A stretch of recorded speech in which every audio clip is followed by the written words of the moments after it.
Hello and welcome to PA Harness Week. I'm Sharla McBride. For the last few weeks, I've had the pleasure of reporting from the Poconos, including last week's big day. It was Kentucky Derby Day at Pocono Downs. Thousands of people piled in, dressed in their best Derby attire. And of course, that included many crazy hats. I had one on, of course, as well. So we have great races from the Poconos, but it's nice to be back here at Chester where there were great races as well. Let's get to the headlines. Coming up in this next half hour, you'll meet a horse owner who had some divine help to get to the winner's circle. Plus, we'll head to the Meadowlands for the Graduate Elimination. And as always, we've got the best of the best from the Poconos and Chester. Derby weekend brought lots of excitement to the world of racing, and TV's hottest horse-casters on the tube are bringing it to you now on racing's fastest-paced half hour. It's starting right now on Comcast Sportsnet. Explosive Matter wins the Colonial easily. Underway. Starting fast outside here is Brent Messenger to the early.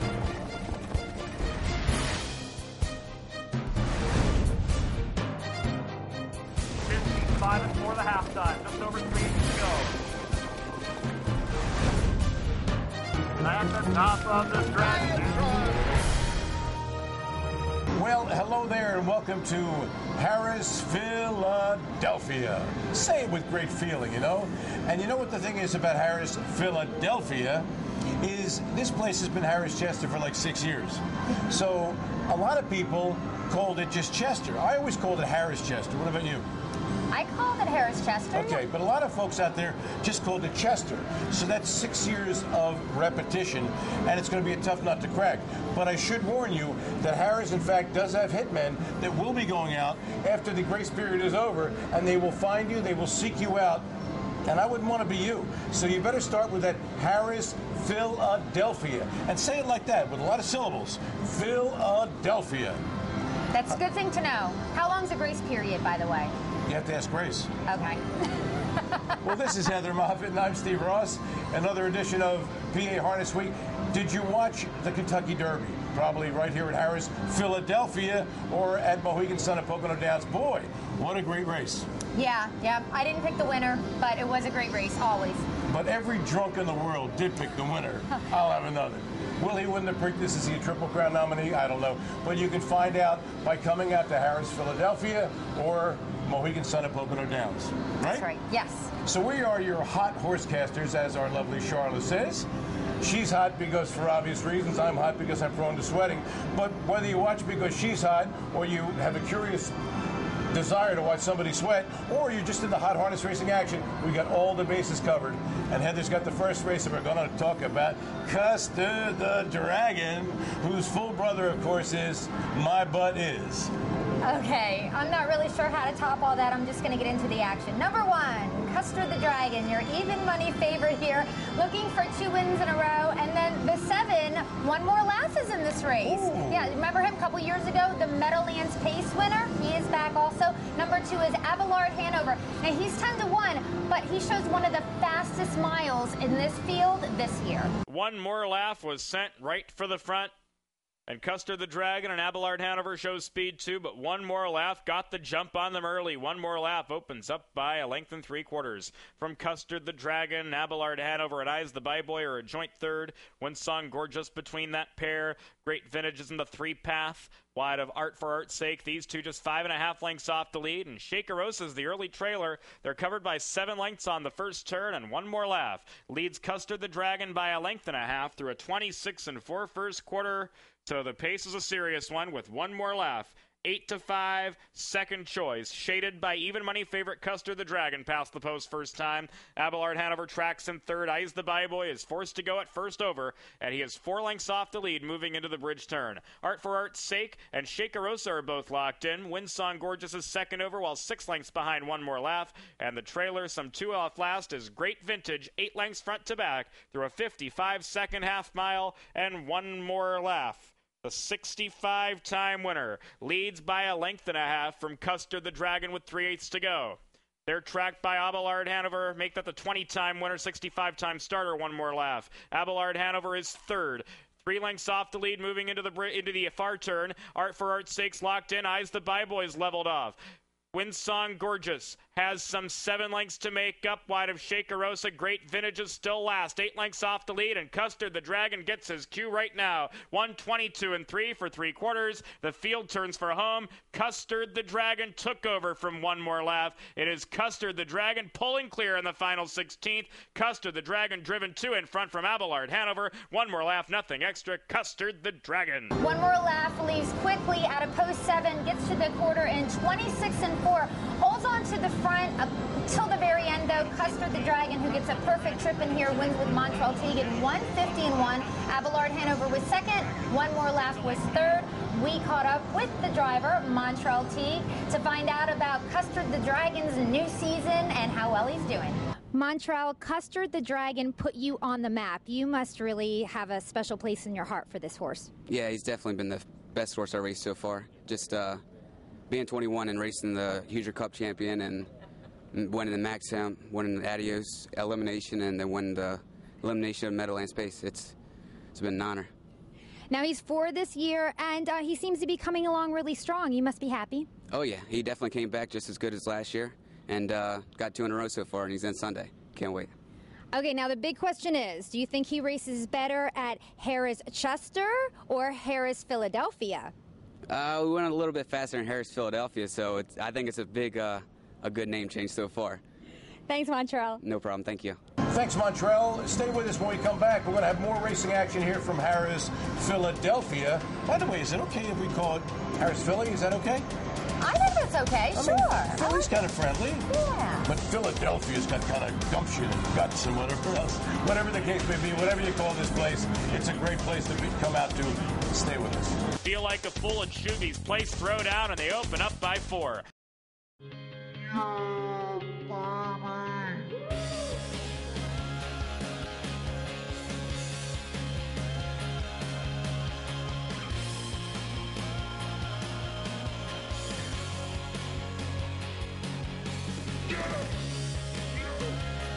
Mohegan Sun, off-track wagering. Allentown, Carbondale, East Stroudsburg. Always leave happy. NF Quotable got Why do so many winners travel in EB trailers? They love the ride. EB Pacesetter trailers deliver your horses in peak condition, ready to race every time. Designed to provide safe and comfortable transport for standard-bred racehorses, EB's Pacesetter Series trailers are the preferred choice of professional standard-bred trainers and breeders nationwide. All EB Pacesetter models feature custom standard-bred options and excellent airflow and aligned interior sealing to keep your horses fresh and comfortable. Every EB trailer has commercial quality componentry and riveted sidewall construction engineered and designed to stand up to constant and rigorous horse and road use. And a sleek aerodynamic nose design that also delivers improved fuel savings. More winners ride with EB than any other trailer. EB, setting the pace in standard-bred horse transportation.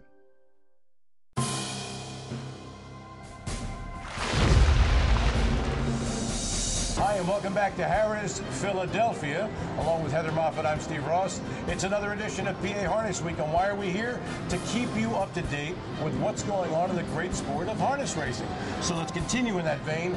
And right here at Harris, Philadelphia, on Sunday was the co-feature. It was for non-winners at $18,000 in the last 5 starts. $20,000 was on the line. Number 3, Shoobee-dooby-doo. Shoobee's Place was the even money shot with David Miller. Number 5, Feel Like a Fool with Montrell Teague was trying to sweep both of the day's feature races. He was 8-5.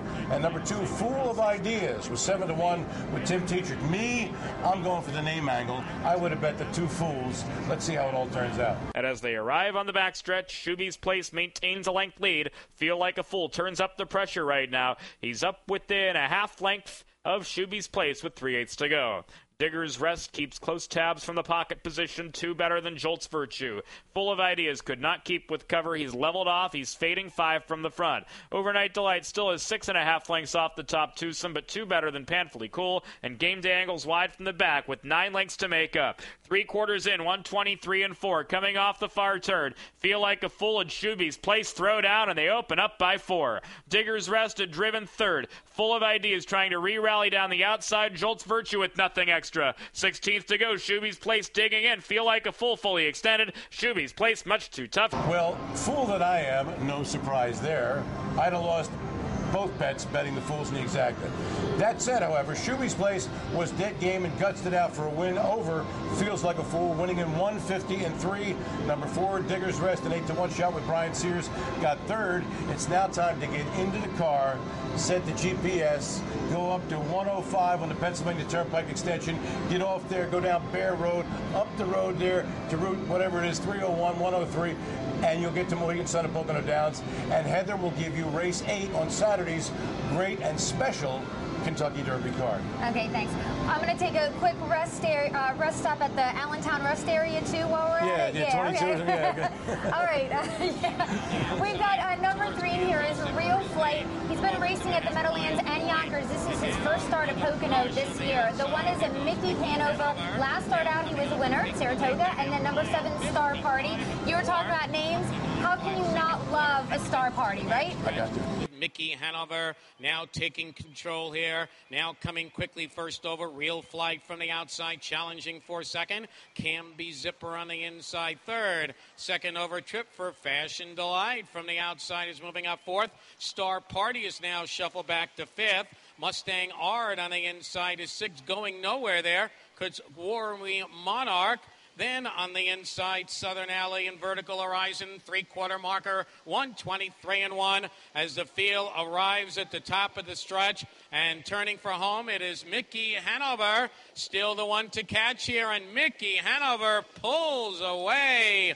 Star Party gets to the first teletimer ahead of the rest of the field by a length and then yields to Mickey Hanover, who takes the top right after the half-mile marker. Paces right to the wire first, 150-2. Mickey Hanover was driven by Brandon Simpson. Real Flight was second. Star Party was third. Star Party was third? Yeah. But we love Star Parties. I know. Why didn't Star Party win? That's so silly, isn't it? Yeah. Stay with us when we come back. More from Mohegan Sun and Pocono Downs. And we will meet an author for those of us who like to read. Hopefully that is you. Her name is Sherry Skramstad. So don't even think about scramming. Stay with us. We'll be right back. Welcome, good old South. There ain't no love when you don't come. Welcome, son, welcome, welcome. Welcome to your place in the sun.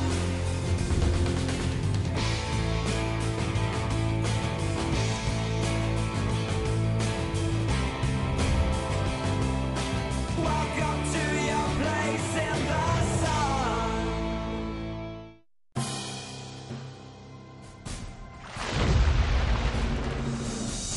Hello there, you, and welcome back to PA Harness Week. Along with Heather Moffat, I'm Steve Ross. And our lovely Sharla, is it Char Lovely or Char Loverly, caught up with a lady named Sherry Skramstad. And she's wrote a book, and it was very interesting. It was about her sister who was afflicted with an illness, and you're going to tell us about that, right? Sherry's a local author, and she wrote a very interesting book. Yes, her sister had Down syndrome, and she really feels like her sister had a lot to do with her winning ways. So Sharla has that story. All right, thanks so much, guys. I'm here with Sherry Skramstad, a woman of many titles. You've been involved in the harness racing world a very long time, the Harness Writers Association. And tell me a little bit about what got you started in writing, especially this book you're holding here, and what got you started in harness racing. Well, I've been writing sports since high school. I was the only girl on the boys basketball team in 1957 when they didn't have girls teams. I've always been writing, so when my sister, who was born with Down syndrome in 1948, when all doctors said institutionalize this kind of child and my mother refused, I was very influenced by my sister to become a special education teacher. She passed away in 2007. And after she died, my 4 homebred horses that had done practically nothing since the beginning of the year, she died on October 19th. My horse that had 0 earnings, I was embarrassed in the program on November 19th. He raced so many times, had $0. He finished a good second. There's a picture in the book. Then he finished 4th, then 5th, then 2nd, then 4th. He was winning checks every week. My horse that I thought of scratching, who was in 3 days after she died, was shivering in the 7-hole, and I said, you know, maybe I should scratch him. It's not right. And I petted him, and I said, Manny, don't worry. If you win tonight, it's for Wendy. He went out and raced 3 seconds faster than he ever raced in his entire life.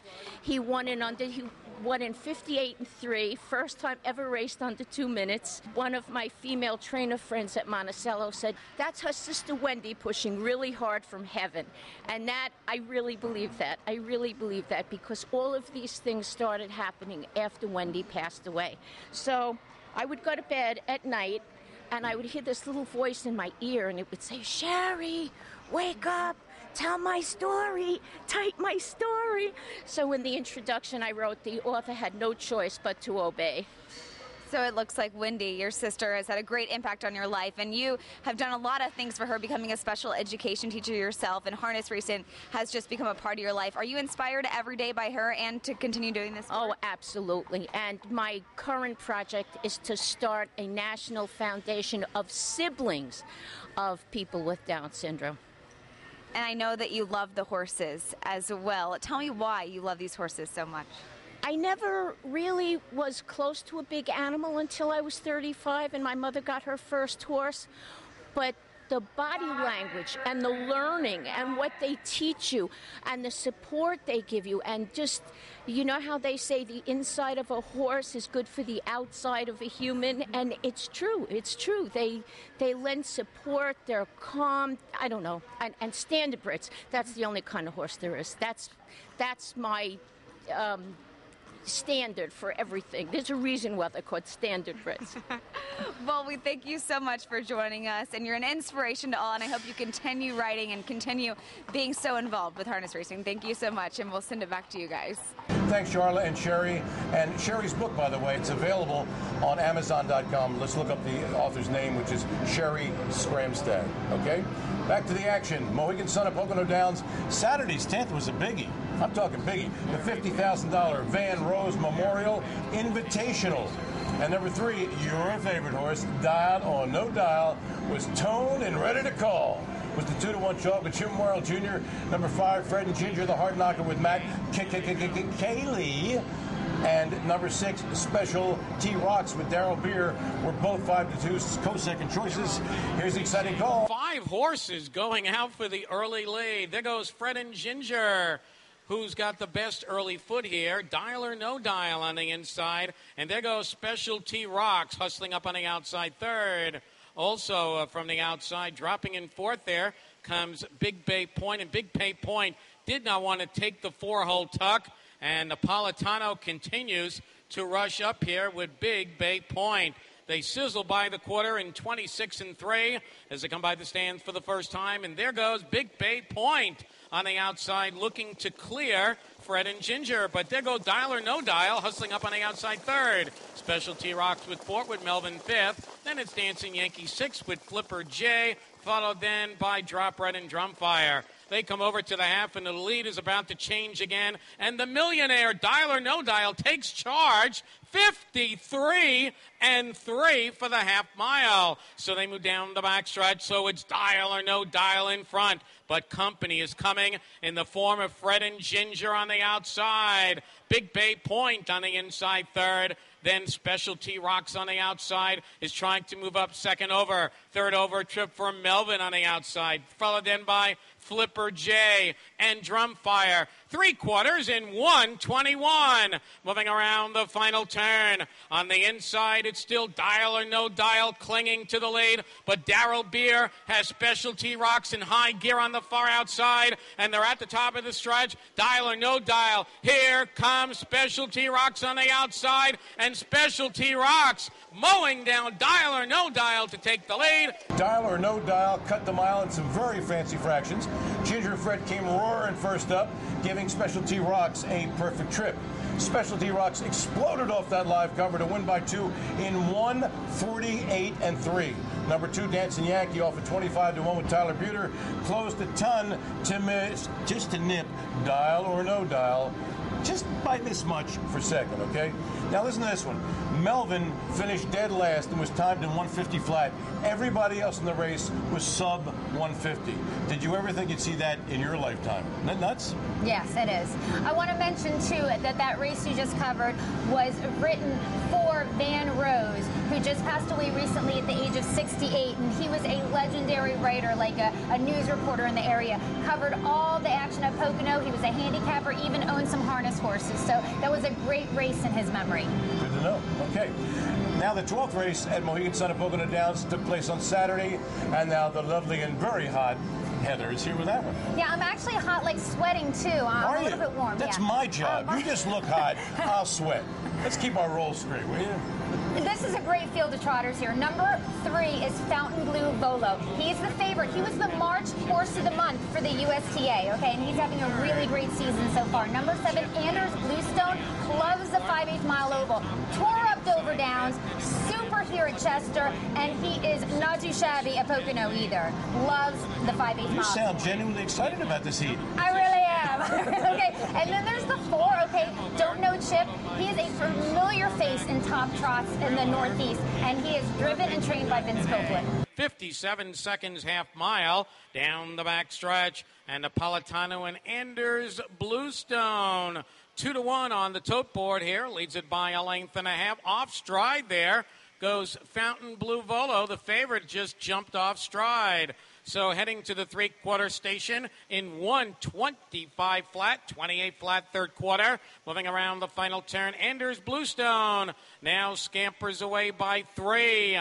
And from the outside, Don't Know Chip is moving up second, top of the stretch. It's Anders Bluestone all alone on the lead. Good battle on for second because Anders Bluestone has won it in a romp. Fountain Blue Volo goes to make his move. He's a 7-5 favorite, and he goes off stride. So that just leaves Anders Bluestone on top, home free, rest of the mile. I don't know if you remember last year I said Anders Bluestone was like the horse that all the studs wanted to be and all the mares wanted to date. It's looking that way for 2012 as well. He gets the job done in 1:53-1. George Napolitano in the bike for trainer Eric L. Don't Know Chip was second. Third went to another Chip, Cameron Chip. You look at that race, Scott. Look at that horse and his whole thing. It's kind of interesting. The way you looked at that whole stud dating. I don't know. It just, I got a little jazzed myself just listening to you talk about that. Stay with us when we come back. We're going to go in the bike, and boy, do we have a race and a half for you. We're going to go to the Big M. They've got the Graduate Elim, 50 grand on the line, but all the top pacing talent in the world is at the Big M, and you'll see it right here if you don't go away. Early pressure from Alexei Matozzi on the outside, looking to sweep right on by here with acceleration. Welcome, good old Sunday. No love when you don't come. Welcome, son. Welcome, welcome. Welcome to your place in the sun.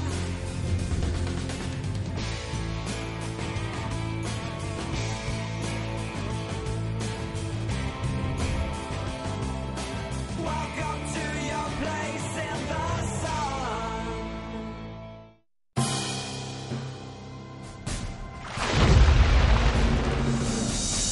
Hello there, you, and welcome back to PA Harness Week. Along with Heather Moffat, I'm Steve Ross. You know who you are, so let's get to the action. Boy, as promised, the Big M had it going on Saturday night. I'm talking about top pacing talent. And ladies and gentlemen, boys and girls, it is time to get excited. Guess where we're going? We're going in the bike.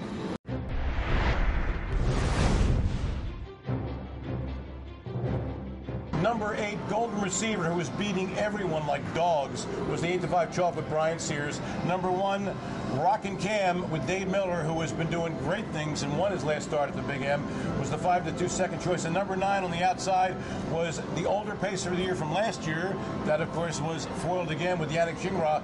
He was surprisingly high in the odds at 4-1. Let's see what happens. They're off, and Golden Receiver, the 8-5 favorite, leaving guns out with Alexei Matozzi and Mickey Hanover, some speed from the inside. OK Commander gets away fourth. Rockincam from the inside fifth, foiled again on the outside sixth around the first turn. Then it's Powerful Mist as Bittersweet looks to go up. Foreclosure is the early trailer, too wide. Past the opening quarter, it's Golden Receiver. Early pressure from Alexi Matosi on the outside, looking to sweep right on by here with acceleration in 26 and 2, a good quarter.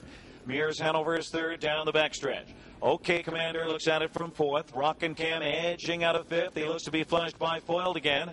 And then Powerful Mist jammed in near the back with Bittersweet waiting for the flow to go here, tracking Foiled again. And then Foreclosure. They reach the half mile, back to the top. Golden Receiver, the January horse of the month. And he hits the half in 54 and 2/5. 28 seconds there as they hit the far turn. Golden Receiver. Alexi Matosi back in second. Rockincam goes first up to challenge. Foiled again. Grabs that live cover. Fourth on the outside with Jingra. Mears Hanover is back in fifth. Bittersweet is third over sixth. It's OK Commander jammed in seventh. Foreclosure fourth over from the back of the pack, 6 lengths from the lead, and then Powerful Mist, and they're eyeball to eyeball. Rockincam taking it to Golden Receiver. Foiled again, looks poised. Alexi Matosi needs room. Bittersweet swings up. 121 and 3. They're in the stretch here, and it's Rockincam taking it to Golden Receiver. Rockincam takes the lead. Rockincam is big first over. Foiled again on the outside. Can't do anything with him. Alexi Matosi is fourth to the wire. Rockincam is a huge winner here. He makes it 3 in a row. Boy, what a heat. Golden Receiver set some speedy splits. You ready for this? Before, Rockincam came first up on a 27 third quarter. He poked his head in front of Golden Receiver and won it a length in 1:48.1. Golden Receiver gamely held off Foiled again for the belly. Tonight's the $200,000 final. We'll see what happens because the draw was a little different. Rockincam got the rail, but Foiled again was the 7, and what's his face? Golden Receiver. I'm sorry, Golden Receiver was number 7, and Foiled again drew number 5. So with the different post positions, we'll have to see what happens. Oh, that could change things. Indeed. Okay, and we caught up with David Miller, who drives Rockincam, to find out how good is this racehorse right now. We just heard Steve Ross's perspective, but I want to hear the perspective from the driver himself. Yeah, last week there, the race didn't really go like I had thought it would. I thought I would get off like third. Behind Mears Hanover and Golden Receiver, but he didn't really lead the gate that well, and there were a couple other ones that left. He ended up getting off like 5th, I believe, and had to come first over, but he felt strong the whole way, and I knew right around the last turn, Brian's horse, I was getting to him pretty easy, and he was asking his, and you know, the horse this race gigantic. I mean, he put him away through the stretch, and the Yannick followed him and Foiled again. I mean, it was a huge effort on his part. You got the rail again, so is he going to be first up again? Well, you know, I actually train in the same barn as Nifty is right now, and got a little inside information. Said he came out of the race feeling very sharp still, and you know, I drew the rail, I picked the rail. I had my choice, and you know, I think there'll be some more levers in there this week. You know, I just hope that you know, he can be close, turning for home, you know. Like, first over didn't seem to bother him, you know, or second over would be, you know, fine. You know, it's just somewhere where I have a chance to race him there. Well, good luck, and thanks, David. All right, thanks, Heather. Thank you, David. And boy, I don't know, I've been jazzed about a lot of stuff on the show, but tonight is the $200,000 graduate final. All this great pacing talent.